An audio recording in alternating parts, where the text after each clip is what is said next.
राधे राधे, जय श्री कृष्णा। मैं सीमा सिंह बड़ों को चरण स्पर्श, छोटों को प्यार और बराबर वालों को नमस्कार करती हूँ। आप सभी के ऊपर भगवान महादेव और माता पार्वती जी का आशीर्वाद हमेशा बना रहे। आइए अब हम सावन मास के महात्म्य का 22वां अध्याय सुनते हैं। सबसे पहले हम देख लेते हैं कि इस अध्याय में हम कौन सी कथा का श्रवण करेंगे। श्रावण मास के इस अध्याय में हम श्रावण शुक्ल चतुर्थी संकट हरण व्रत का पूरा विधान और महात्म्य को जानेंगे, साथ ही इसकी कथा को सुनेंगे। साथ ही इस अध्याय में हम चंद्रभाल शिवलिंग की कथा को सुनेंगे, हाटकेश महादेव की उत्पत्ति की कथा को सुनेंगे और बटुक उत्पत्ति की कथा को सुनेंगे। आइए सबसे पहले हम सावन मास का 22वां अध्याय सुनते हैं। भगवान महादेव ने सनत कुमार से कहा कि हे सनत कुमार, श्रावण शुक्ल चतुर्थी को सर्व पाप नाशक संकट हरण नामक व्रत किया जाता है। सनत कुमार बोले कि हे भगवान, इस व्रत के पूजा विधान का विवरण बताइए और यह भी बतलाइए कि इसका उद्यापन कब करना चाहिए। तब महादेव जी बोले कि हे वत्स, चतुर्थी के दिन प्रातः उठकर नित्य कर्म व स्नान आदि करके इस पवित्र व्रत को धारण करने का संकल्प करके यह कहें कि हे देवेश, मैं चंद्रमा उदय होने तक निराहार रहकर आपका व्रत करूँगा और आपका पूजन करने के बाद ही अन्न जल ग्रहण करूंगा।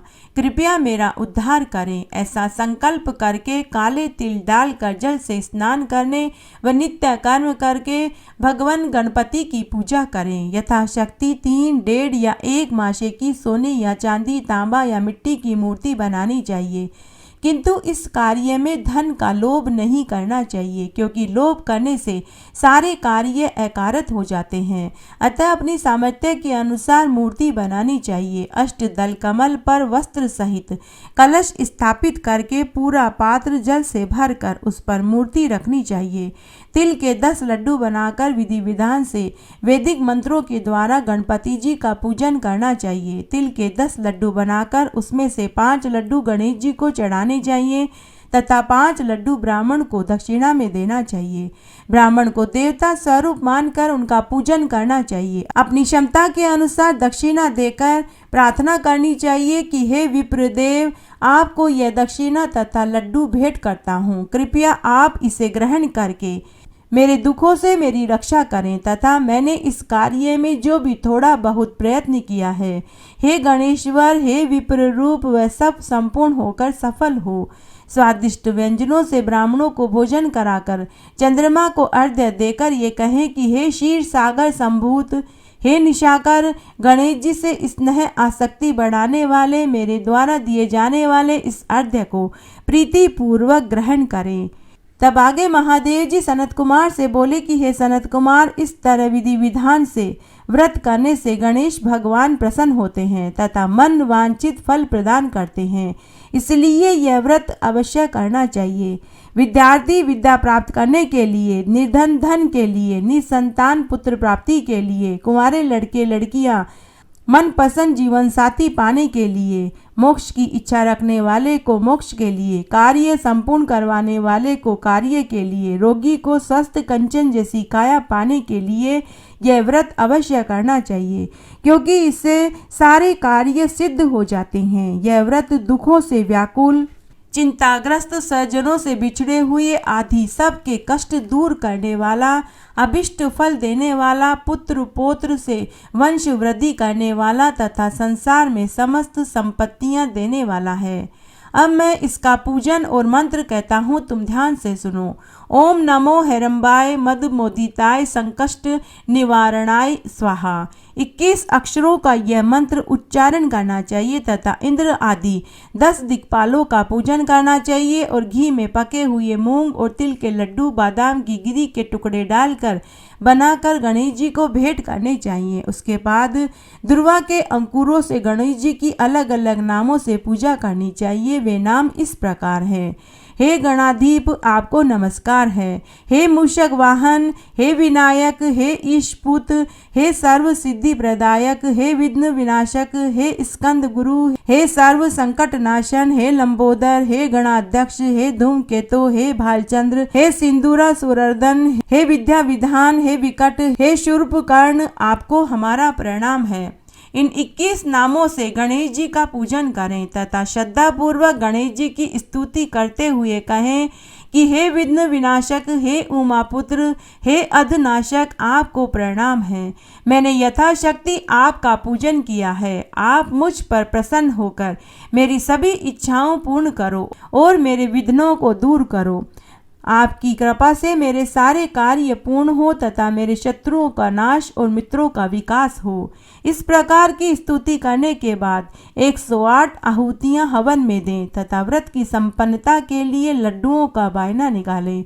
7 लड्डू व 1 ऋतु फल लेकर कहें कि मैं गणेश जी को अर्पित करता हूँ। ऐसा कहकर ब्राह्मण को भेंट में देवें। तत्पश्चात अर्घ्य देकर इस मंत्र का उच्चारण करना चाहिए कि हे क्षीर सागर से उत्पन्न होने वाले, हे अत्रि गोत्र में जन्म लेने वाले, रोहिणी को साथ लेकर मेरे द्वारा दिए गए इस अर्घ्य को स्वीकार करें। यह कहकर चंद्रमा को 5 बार अर्घ्य देकर क्षमा याचना करनी चाहिए तथा ब्राह्मणों को यथा सामर्थ्य उत्तम भोजन कराना चाहिए।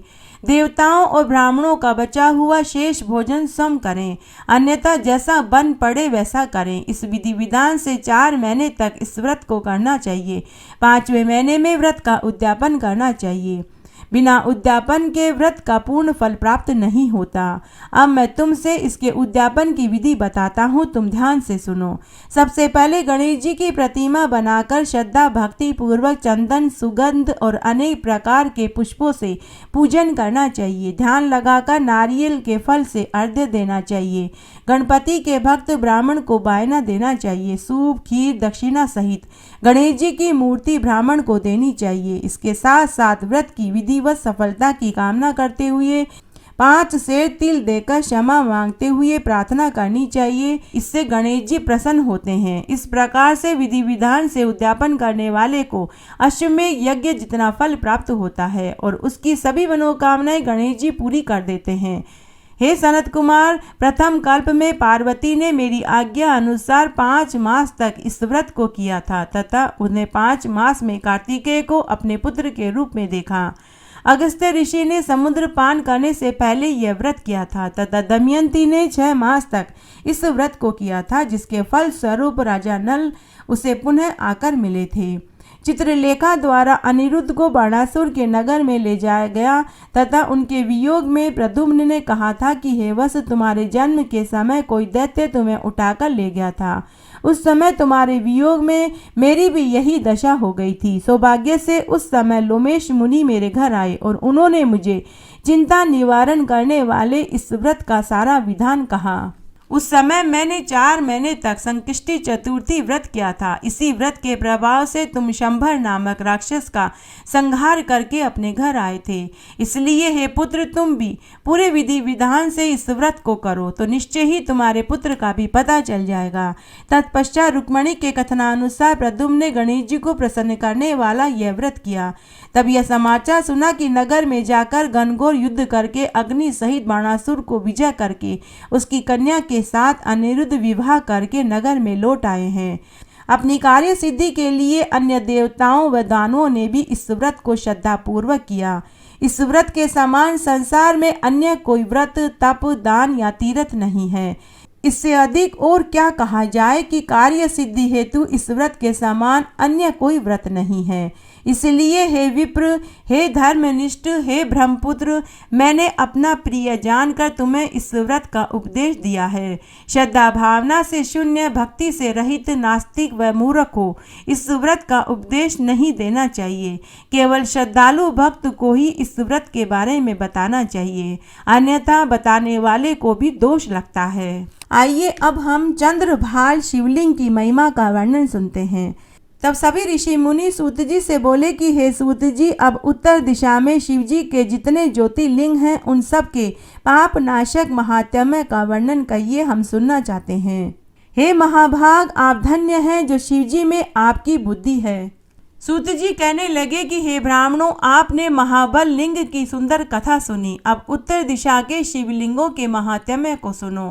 गोकर्ण तीर्थ में जहाँ एक अत्यंत पवित्र वन है, वहाँ चंद्रभाल नामक श्रेष्ठ शिवजी का ज्योतिर्लिंग है, जिसे अपने सुंदर भक्ति द्वारा रावण ने स्थापित किया था, जो संपूर्ण सिद्धियों को देने वाला है। हे मुनीश्वरों, संसार के कल्याणार्थ चंद्रभाल शंकर जी वहाँ सर्वदा विद्यमान रहते हैं। जो गोकर्ण में स्नान करके इन चंद्रभाल शिव जी का पूजन करता है वह निश्चय ही मृत्यु के बाद शिवलोक को प्राप्त होता है, इसमें कोई संदेह नहीं है। ये चंद्रभाल शिव जी बड़े ही दयालु और अद्भुत महिमा वाले हैं। इनकी महिमा तो बड़ी विशाल है जो मेरे वर्णन की सामर्थ्य से बाहर है, तथापि अपनी अल्प बुद्धि से इतना कहा है। श्री मिश्रषि तीर्थ पर दाधी नामक शिवलिंग है जिसे दधीची मुनि ने बड़े प्रेम से स्थापित किया था। वहां जाकर सविधि स्नान करके दाधिकेश्वर शिवलिंग की पूजा करनी चाहिए और शिव जी की प्रसन्नता के लिए यहाँ दधीची ऋषि की मूर्ति की पूजन भी योग्य बताई गई है। ऐसा कहने से मनुष्य कृतकृत्य हो इस लोक में सुख भोग कर परलोक में सद्गति को प्राप्त होता है। ऐसे तो नैमिषारण्य में सभी ऋषियों द्वारा सुखदायक ऐसे अनेक ज्योतिर्लिंग स्थापित हैं जिनके दर्शन और पूजन से इस लोक और परलोक में मुक्ति और भुक्ति प्राप्त होती है। हत्या पर हरण पर करोड़ों हत्याओं को दूर करने वाले शिवलिंग स्थापित हैं तथा देवप्रयाग में ललितेश्वर और नेपाल नामक प्रसिद्ध पुरी में सर्व कामदायक पशुपति नामक ज्योतिर्लिंग है जो अपने शिरोभाग में वहां स्थित है, जिसकी कथा केदारेश्वर के इतिहास में है। इसके साथ ही मुक्तिनाथ नामक शिवलिंग प्रसिद्ध है जिसके दर्शन और पूजन से भुक्ति और मुक्ति प्राप्त होती है। इस प्रकार मैंने चारों दिशाओं के उत्तम लिंगों का वर्णन आपसे किया। अब और आप क्या सुनना चाहते हैं? आइए अब हम हाटकेश महादेव की उत्पत्ति की कथा को सुनते हैं। सभी ऋषि बोले कि हे सूत जी, आप व्यास जी के प्रताप से सब कुछ जानते हैं, इस कारण हम आपसे पूछते हैं कि संसार में उन्हीं लिंगों की पूजा होती है जिन्हें आपने कहा, अथवा और भी लिंग पूजनीय हैं? अगर हैं तो वे कौन से और कहाँ हैं? हे सूत जी, हम सब वह विस्तार से सुनना चाहते हैं। तब सूत जी सभी ऋषि मुनियों से बोले कि हे ऋषि मुनियों, इस कल्प कथा को जैसा मैंने व्यास जी से सुना मैं वे तुम्हें सुनाता हूँ, तुम ध्यान से सुनो। एक समय दारुक वन में जहाँ बहुत से ब्राह्मण एवं ऋषि वास करते थे, उनकी परीक्षा और जगत के कल्याणार्थ नील लोहित शंकर जी वहां विकट रूप धारण कर पहुँचे, जिनका दिगंबर रूप अत्यंत तेजस्वी था, जो विभूति भूषण से शोभायमान कामियों की सी चेष्टा करते हुए हाथ में ज्योतिर्लिंग धारण किए हुए थे। उन्हें देख कर ऋषि पत्नियां भयभीत और व्याकुल हो गई। कोई हाथ पकड़े आलिंगन करने लगी, जिससे उन्हें बड़ी प्रसन्नता हुई। फिर तो इसी समय वहां वे श्रेष्ठ ऋषि आ गए जो पहले से ही परम शिव भक्त समीधा लेने वन में गए हुए थे तथा शिव जी के उस विरुद्ध रूप को देखकर उन्हें बहुत दुख हुआ। वे क्रोध से व्याकुल हो गए। शिव जी की माया ने उन्हें दुखित बना दिया। वे परस्पर कहने लगे कि यह कौन है। तब इस प्रकार उन ऋषियों की ऐसी बात सुनकर भी वे दिगंबर अवधूत कुछ नहीं बोले। तब ऋषियों ने कहा कि हे वेद मार्ग का लोप करने वाले, तुम इस विरुद्ध कार्य को क्यों करते हो? तुम्हारे हाथ से यह लिंग भूमि पर गिर जाए। फिर तो ऋषियों के ऐसा कहते ही शिव का वह लिंग उस अद्भुत रूपधारी अवधूत के हाथ से उसी क्षण धरती पर गिर पड़ा और अग्नि के समान जलने लगा। जहाँ जहाँ वह जाता था जलता था। वह आकाश पाताल और स्वर्ग लोक में भी प्रचलित हो भ्रमण करने लगा और कहीं भी स्थिर नहीं हुआ। उससे संपूर्ण लोक व्याकुल हो गया। सभी ऋषियों को बड़ा दुख प्राप्त हुआ। कोई भी देवता कल्याण को न प्राप्त हुआ। जिस देवता ने शंकर जी को नहीं जाना वे सभी दुखी हुए। फिर सब लोग मिलकर ब्रह्मा जी के पास गए, नमस्कार कर स्तुति करने लगे और अपना सारा वृतांत कह सुनाया। ब्रह्मा जी समझ गए कि ऋषियों एवं शिव जी की माया का प्रभाव छा गया है। उन्होंने कहा कि हे विप्रों, आप लोग तो सब कुछ जानते हैं, फिर ऐसा निंदित कार्य क्यों किया? यदि बिना जानने वाले करे तो एक बात है, शिव का विरोध करके कौन सुखी रह पाया है? वे साक्षात महादेव जी हैं। मैं आप लोगों से यथार्थ कहता हूँ, जब तक तीनों लोकों में वह शुभ लिंग कहीं स्थिर नहीं होगा तब तक शांति प्राप्त नहीं होगी। अतएव आप लोग कोई ऐसा उपाय करो जिससे कि लोग स्वस्थ होवे। यह सुनकर ऋषियों ने ब्रह्मा जी से उपाय पूछा।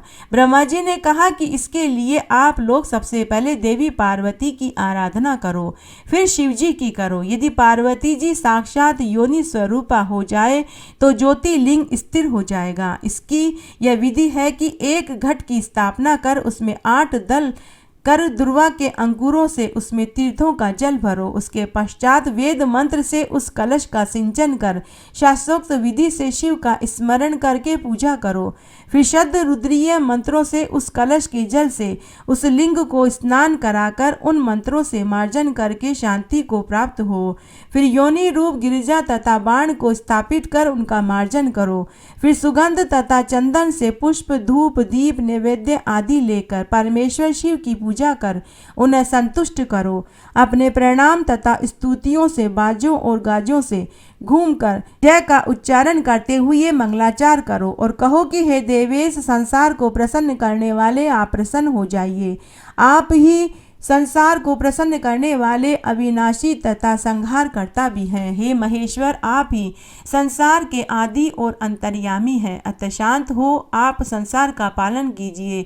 इस विधि के करने से निश्चय ही सारे उपद्रव शांत हो जाएंगे और लोकों में स्वस्थता प्राप्त होगी। ऐसा सुनकर वे सभी देवता ऋषि ब्रह्मा जी को प्रणाम कर सब लोगों के सुख की इच्छा से शिव जी की शरण में गए। तब उन्हें अपनी शरण में आया देख कर उनकी भक्ति से पूजित और सत्कार पाए हुए शिव जी तुरंत प्रसन्न होकर ऋषियों से बोले कि यदि मेरा ज्योतिर्लिंग योनि रूप से धारण किया जाए तो सब प्रकार का सुख प्राप्त होगा और बिना पार्वती के कोई मेरे इस ज्योतिर्लिंग को धारण करने में समर्थ नहीं है। आप लोग इसके लिए पार्वती जी की प्रार्थना करो। ब्रह्मा जी को साथ लिए देवताओं सहित ऋषियों ने पार्वती जी की स्तुति और प्रार्थना करी। पार्वती सहित शिव को प्रसन्न कर पूरी विधि के अनुसार श्रेष्ठ ज्योतिर्लिंग की स्थापना करी और मंत्रों के अनुसार सारी विधि कर शिव जी को प्रसन्न किया। जगन माता पार्वती जी संतुष्ट हुई और उन्होंने उस रूप से उस लिंग को धारण किया। तब योनि रूप पार्वती में उस लिंग के स्थापित होने पर बड़ा आनंद हुआ। फिर तो वह ज्योतिर्लिंग तीनों लोकों में प्रसिद्ध हो गया। पार्वती सहित शिव की उस प्रतिमा का हाटकेश नाम प्रसिद्ध हुआ, जिसके पूजन से सभी प्रकार के सुख प्राप्त हो जाते हैं।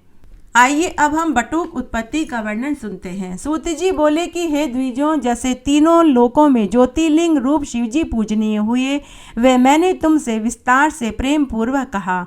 अब आगे और क्या सुनना चाहते हो? तब ऋषियों ने कहा कि हे प्रभु, अब आप हमें अंधकेश्वर नामक शिवलिंग की तथा अन्य शिवलिंगों की महिमा को सुनाइए। तब सूत जी बोले, जब समुद्र में रहने वाले अंधकासुर ने तीनों लोकों को वश में कर लिया, देवताओं को कष्ट देना आरंभ कर दिया, तो सब देवता दुख से व्याकुल हो शिवजी की शरण में गए और उनकी स्तुति करने लगे। तो शिवजी ने देवताओं से अंधकासुर को मारने का वचन दिया और कहा कि तुम अपनी सेना लेकर चलो, मैं अपने गणों सहित आता हूँ। देवता ऋषियों को साथ ले अंधक के गर्त पर आए। अंधक अपने गर्त से निकलकर उनसे युद्ध करने लगा। दारुण युद्ध शुरू हो गया, परंतु शिवजी की कृपा से देवता बलवान हो गए, जिससे उन्होंने अंधक को मार भगाया। अंधक भाग गया और गर्त में चला गया। यहाँ शिवजी पहले से ही सतर्क स्थित थे। वह जो ही वहां से गया तो ही उन्होंने त्रिशूल उठाकर उसका छेदन कर दिया। वह शिवजी की स्तुति करने लगा। शिवजी ने प्रसन्न होकर कहा कि वरदान मांगो। दैत्य ने सत्य भाव धारण कर शिवजी की स्तुति कर उनसे वहीं स्थिरता मांगी। शिवजी ने उसे उठाकर उसी गर्त में छोड़ दिया और सब लोगों उपकार के लिए वहां स्थित हो गए। जो 6 महीने तक इस अंधकेश नामक ज्योतिर्लिंग की पूजा करता है, वह निसंदेह उसके सभी मनोरथ पूर्ण होते हैं। यदि वह ब्राह्मण हो तो व्रती सहित पुजारी कहलाता है। पूजा करते हुए वह देवलोक को जाता है, जो उसे पूजा का अधिकार नहीं होता। इतनी कथा सुनकर ऋषियों ने पूछा कि हे महाव्रत, देव चक्र किसे कहते हैं और इसका क्या कार्य है? लोक कल्याण की दृष्टि से इस तत्व को समझाइए। सूत जी कहने लगे कि दधीची नामक एक बड़ा शिव भक्त ब्राह्मण था, जिसके एक पुत्र और पुत्र वधु थी, परंतु पुत्र वधु दुष्ट कुल की थी। उसका नाम दुकुला था। उसका पति सर्वदा उसी के वश में रहता था। उसके भी कई पुत्र थे, किंतु वे सभी शिव भक्त थे। एक समय जब जाति के संयोग से दधीची को दूसरे गांव में जाकर रहना पड़ा, तो उस गांव वालों ने उन्हें वहां नहीं रहने दिया। विशेषकर उस पुत्र और पुत्र वधु को अन्यत्र जाने के लिए कह दिया। वे दोनों दूसरे गांव को चले गए। दधीची ने उस पुत्र का नाम सुदर्शन रखा। वह सदैव शिवजी की पूजा किया करता था। एक समय जब शिवरात्रि का दिन आया तो सबने शिवजी का व्रत किया। सुदर्शन शिवजी की पूजा कर घर आया। घर में आकर शिवरात्रि में उसने अपनी स्त्री के साथ संभोग किया और प्रातः बिना स्नान किए ही शिवजी की पूजा करने लगा। इससे शिवजी असंतुष्ट होकर उसे जड़ होने का शाप दे दिया और कहा कि अब तू मेरे स्पर्श का अधिकारी नहीं रहा, इससे दूर से ही दर्शन किया कर। जब दधीची पुत्र सुदर्शन को शिवजी ने ऐसा शाप दिया तो शिवजी की माया से मोहित हो वह शीघ्र ही जड़ हो गया। इतने में ही शिव श्रेष्ठ दधीची ग्रामांतर से वहां आ गए और पुत्र के प्रति शंकर का शाप सुनकर बहुत दुखी हुए और रोने लगे और पुत्र को बार बार कुपुत्र आदि कहकर प्रताड़ित करने लगे कि तूने मेरे उत्तम कुल का नाश कर दिया। पुत्र और पुत्र वधू की दुष्टता पर उन्हें महान क्लेश हुआ। वे उनके सुख के लिए भक्ति पूर्वक पार्वती जी का पूजन करने लगे। सुदर्शन भी चंडी पूजन करने लगा। पिता और पुत्र दोनों ही भक्त वत्सल देवी पार्वती जी को प्रसन्न करने लगे। तब उनकी सेवा के प्रभाव से प्रसन्न हो चंडिका ने सुदर्शन को अपना पुत्र बना लिया। देवी गिरिजा ने सुदर्शन के लिए शिवजी को प्रसन्न किया। जब शिवजी प्रसन्न हो गए तो देवी पार्वती ने नमस्कार कर सुदर्शन को उनकी गोद में बैठा दिया। फिर भगवती गिरिजा ने उस पुत्र को घृत में स्नान कराकर एक ग्रंथि से युक्त उसे 3 तार का यज्ञोपवीत धारण करा दिया और गायत्री मंत्र दिया। बालक ने श्री शिव सहित ओम नमः शिवाय मंत्र से 16 बार संकल्प तथा पूजन किया और प्रसन्न हुई चंडिका ने अनेक नाम और मंत्रों का पाठ कराया। शिवजी ने भी प्रसन्न होकर उसे अपना अधिकारी बनाया और कहा कि अब तुम गोल तिलक लगाया करो और मुझ पर जो कुछ भी चढ़ाए उसे ग्रहण करो। अब तुम हमारी शिव संध्या किया करो और यही शिव गायत्री जपा करो। पहले मेरी सेवा फिर अपना कार्य, इस प्रकार करने से तुम्हारा कल्याण होगा। मैंने तुम्हें क्षमा कर दिया। ऐसा कहकर महादेव जी ने उसके चारों पुत्रों को बटुक रूप से चारों दिशाओं में अभिलक्षित कर दिया। चंडी पुत्र सुदर्शन को अपने निकट रख उसके पुत्रों को अनेक वरदान दिए। इस प्रकार शिवाशिव के जगत के हित के लिए उन बटुकों की स्थापना करी और कह दिया कि जो तुम्हें पूजेगा वह मेरी पूजा के समान होगा। फिर तो शिवजी की कृपा से उनका बड़ा विस्तार हुआ। जब तक बटुक की पूजा न हो जाए तब तक शिवजी की पूजा रहती है, अतः उनको पूज कर शिवजी की पूजा करें। शुभ अशुभ किसी भी कार्य में बटुक का त्याग करना योग्य नहीं, क्योंकि प्राजापत्य और भोज्य में बटुक ही विशेष होता है। आइए अब हम महादेव जी की आरती सुनते हैं। शीश गंग अर्धंग पार्वती सदा विराजत कैलासी, नंदी भंग नृत्य करत है गुण गावत शिव की दासी।